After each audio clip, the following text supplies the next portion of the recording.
অভ্যন্তরে যে পুলিশ আছে তারা এত মিথ্যা মামলা দিচ্ছে বিরোধীদেরকে, তো তারা এই ধরনের যারা নাশকতামূলক কাজ করতে পারে বা করে যুক্ত তাদের বিরুদ্ধে ব্যবস্থা নিচ্ছে না কেন? যখন এরকম ধরা পড়ে তোমরা মিডিয়া খুব হইচই করো, তারপরে ফলো আপ করো না কেন? এরা কোত্থেকে এলো, কার সাহায্যে ঢুকলো, কোথায় ডেরা বাঁধলো, তারপরে কি হলো? আমি তোমাকে জিজ্ঞেস করি, গত 10 বছরে যেসব প্রশ্ন করেছো মিডিয়াতে, তারা এখন কোথায়, কোন জেলে আছে, কোন কেসে আছে? সুতরাং হঠাৎ করে একটা খবর হলেই আমি তার মধ্যে কিছু বলি না। রাজ্য সরকার এবং কেন্দ্র সরকারের এটা দায়িত্ব, এটা খবর মিডিয়ার দায়িত্ব নয়, আমাদেরও দায়িত্ব নয়, যে এক সীমানা পেরিয়ে যাতে না ঢোকে তার জন্য কেন্দ্র সরকারকে পাহারা বিএসএফ কী করছে, দেশের অভ্যন্তরে করছে পুলিশিং না বর্ডারে করছে? আর দুই, অভ্যন্তরে যে পুলিশ আছে তারা এত মিথ্যা মামলা দিচ্ছে বিরোধীদেরকে, তো তারা এই ধরনের যারা নাশকতামূলক কাজ করতে পারে বা করে যুক্ত তাদের বিরুদ্ধে ব্যবস্থা নিচ্ছে না কেন? আচ্ছা, বলছি এখানে কানলা পৌরসভার পৌরপতিকে অভিষেক বন্দ্যোপাধ্যায়ের দপ্তরের নাম করে টাকা চাওয়া হয়েছে। তিনি অভিযোগও করেছেন কলকাতায়। এমনকি কাটোয়া পৌরসভার পৌরপতিকেও একইভাবে দেওয়া হচ্ছে, হুমকি দেওয়া হয়েছে বলে। সেটা এমএলএ হোস্টেল থেকে হচ্ছে।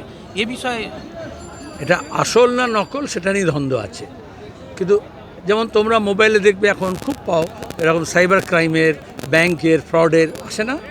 এজন্য সচেতনও করছে মোবাইল ফোনে, কেন করে? তার মানে এরকম হচ্ছে। তাহলে এই যে দুটো ধরা পড়লো বা অভিযোগ আসছে, তার মানে আসলে আইপ্যাকের নাম করে, আমি নাম দিয়েই বলছি, কাগজগুলো সাহসারী নাম বলেনি, বলেছে একটা ভোটকুশলী সংস্থা, আইপ্যাক বা অভিষেকের দপ্তর ক্যামাক স্ট্রিট বা হচ্ছে বিভিন্ন এমএলএ, এমপি, মন্ত্রী, তৃণমূলের নেতাদের দপ্তরগুলো থেকে এই ধরনের কাজ হচ্ছে। মানে তৃণমূলকে ভয় দেখিয়ে টাকা তোলাবাজি করছে, যার ফলে এর মধ্যে কিছু লোক ধান্দাবাজি ঢুকতে পারে। এবার এটা তৃণমূলকে জিজ্ঞেস করতে হবে যে তারা এরকম ব্যবস্থা রাজনীতিতে করলেন কেন, যে চেয়ারম্যান থাকতে পারবে কি থাকতে পারবে না এখানকার মানুষের ব্যাপার না, আইপ্যাক কি বলবে বা অভিষেকের দপ্তর কি বলবে। তাহলে এগুলোকে বলে একটা এক্সট্রা কনস্টিটিউশনাল অথরিটি তৈরি হচ্ছে। সংবিধান বহির্ভূত সংস্থা যখন কাজ করে, অথরিটি তৈরি হয়, তখন এই ধরনের ছ্যাবলামি চোখে পড়ে। আসলে তৃণমূল দল আমাদের রাজ্যের প্রশাসনে এই ব্যবস্থাই করেছে। একটা নবান্ন থেকে চলছে, একটা কালীঘাট থেকে চলছে, একটা ক্যামাক স্ট্রিট থেকে চলছে, এবং আইপিএস আইএস অফিসারগুলো তারা চোর ধরার বদলে, দর্শক ধরার বদলে এদের সেবা দাসে পরিণত হয়েছে। যার ফলে এখন সাধারণ মানুষ তো ভুক্তভোগী ছিলই, সাধারণ ব্যবসায়ীদের তো তোলাবাজি হচ্ছিল। অভিষেকের দপ্তর থেকে ফোন করে আইএফবির মতো সংস্থার কাছ থেকে টাকা নিয়েছে, সেটা ওদের কোম্পানির কাগজে লেখা আছে, কিন্তু কোনো তদন্ত হয়নি। আর এখনও দাঁড়িয়ে দেখা যাচ্ছে কে এমএলএ হবে, কে এমপি হবে, কে পুরসভা থাকবে, কে ব্লকে থাকবে কি থাকবে না, সেটা কে কত টাকা দিতে পারছে তার উপর নির্ভর করছে।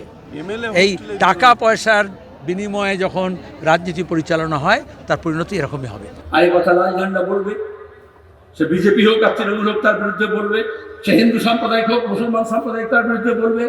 এই জন্য যারা ভাগ করছে, লুট করছে, তারা বলে লাল ঝান্ডা যাতে না। বিজেপি আর তৃণমূলের দুজনের একটাই মন্ত্র, একটাই ষড়যন্ত্র, যাতে এই জনগণতন্ত্রের কথা যারা বলছে তারা যাতে সামনে না আসে। তাই এই জন্যই আমাদের লড়াইটা যেমনটা বিজেপির বিরুদ্ধে, তেমনি তৃণমূলেরও বিরুদ্ধে।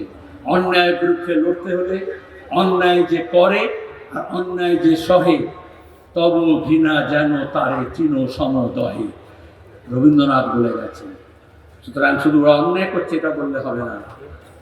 আর আমরা লাল ঝান্ডা যখন একসঙ্গে হচ্ছি, মানুষকে জড়ো করছি, তাহলে ওদের এই যে এত লক্ষ কোটি টাকা খরচ করে হিন্দুকে হিন্দু বানাও, মুসলমানকে আরেকটু ধর্ম মুসলমান বানাও, তারপরে একটা মৌলবাদী শক্তি তৈরি করো, তারপরে ধর্মের একটা ক্যাপসুল খাওয়াও, তারপরে বলবে যা হোক আমি বেকারে কাজ পাই না পাই, আমার ছেলে মেয়েদের স্কুল বন্ধ হোক না হোক, আমি ঘুষ দিই বা না দিই, কিন্তু আমার गर्व से कहो हम हिंदू हैं, फख्र से कहो हम मुसलमान हैं। अरे তুমি হিন্দু ধর্মের হতে পারো, তুমি মুসলমান ধর্মের হতে পারো, তুমি শিখ, পারসি, বৌদ্ধ, খ্রিস্টান হতে পারো, সেটা গর্ব করে ঘোষণা করার দরকার কি? এটা কেন করা হয়? একটা ধর্মের শ্রেষ্ঠত্ব দেখাতে গেলে অন্য ধর্মকে নিচ দেখাতে হয়। আজকে যে হিংসা, আজকে যে সাম্প্রদায়িকতা, আজকে যে দাঙ্গা হাঙ্গামা, সেটা কেন? ধর্ম তো আগেও ছিল, কিন্তু ধর্মকে যখন রাজনৈতিক কারণে ব্যবহার করা হয়, ভোটের জন্য ব্যবহার করা হয়, এই জন্য জ্যোতি বসু বলেছিলেন, আজকে তিনি নেই, এই কালনায় যখন আধা ফাঁসিবাদী সন্ত্রাসের পরে 77-এ বামফ্রন্ট সরকার আসার পরে যখন এখানে সম্মেলন হলো, দ্বাদশ সম্মেলন, তখন জ্যোতি বসু এসেছিলেন। তিনি কি বলতেন? প্রথম থেকে বলতেন, ধর্ম আর রাজনীতি দুটোকে মেলাবেন না, রাজনীতির সঙ্গে ধর্ম মেলাবেন না, তাহলে কিন্তু খুব বিপদ বাড়বে।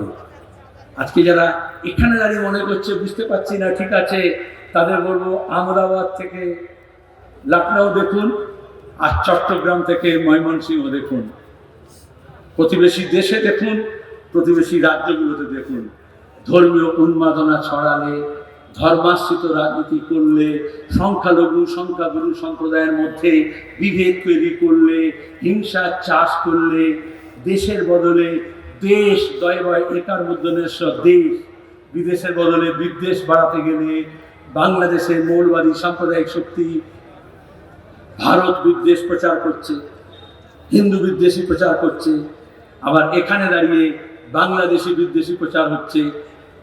এখানকার হিন্দু সাম্প্রদায়িক শক্তি আরএসএস বিজেপি আবার দাঁড়িয়ে মুসলমান বিদ্বেষ প্রচার করছে। এ তো বাংলাদেশ ঘটনা চোখে আঙুল দিয়ে দেখিয়ে দিচ্ছে। আমরা যখন কমিউনিস্ট পার্টি বিশ্বের যে কোনো জায়গায় হোক, বাংলাদেশের communist party, workers party, socialist party যত দুর্বল হোক, যদি একজনও থাকে সে লাল ঝান্ডা কাঁধে নিয়ে বলবে ধর্মের নামে হানাহানি বন্ধ করো।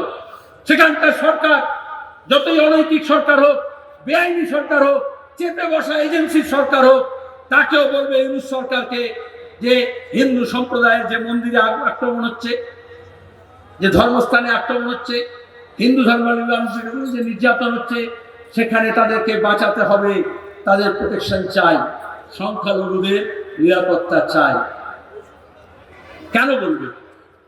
এখানে যখন আমরা বলি, এই যখন মব লিঞ্চিং, এই যখন কে গরু মাংস খাচ্ছে সে নিয়ে যখন পিটিয়ে মারছে, যখন একলাখকে মেরেছিল, যখন জুনেদকে মেরেছিল, যখন আফরাজুলকে মাইগ্রেন্ট লেবারার মালদার রাজস্থানে পুড়িয়ে মেরেছিল, তখন আমাদের বলতে হতো যে সংখ্যালঘু নিধন বন্ধ করো।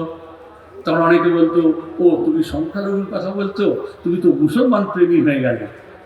আসলে সংখ্যালঘু মানে কোনো ধর্ম না। যদি জোর যার মুক্তার হয়, তাহলে যে কমজোর তার পক্ষে লাল ঝান্ডাকে দাঁড়াতে হয়। মালিকের বিরুদ্ধে যেরকম শ্রমিকের জন্য লড়তে হয়, যোদ্ধার জমিদারের বিরুদ্ধে যেরকম লড়তে হয়, কৃষকের জন্য, ক্ষেত মজুরের জন্য, ভূমিহীন কৃষকের জন্য,